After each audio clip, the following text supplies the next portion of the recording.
আসসালামু আলাইকুম। গতকাল ছিল আমার বোনের বেবির বার্থডে 23শে জুলাই। আমরা রেডি হয়ে বের হয়েছিলাম ওর বার্থডে কেনাকাটা করতে।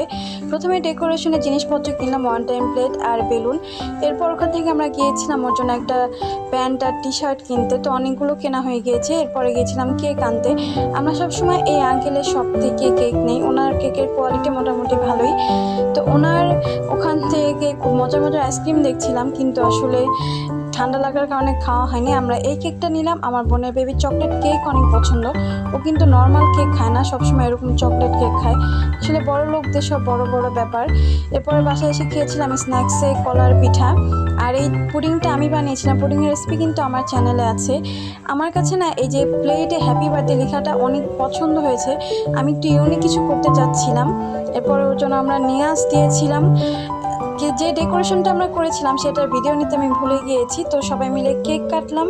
আমার বোনের বেবির জন্য সবাই দোয়া। সব কিছু রেডি করতে করতে আমাদের প্রায় রাত 12টা বেজে গিয়েছিল। অনেক রাতে কেক কাটার কারণে আমরা খুব একটা ফটো নিতে পারিনি, মানে এক কথায় ভুলেই গিয়েছিলাম। তো দু একটা ক্লিপ আমি নিয়েছি, সেগুলো তোমাদের সাথে শেয়ার করলাম।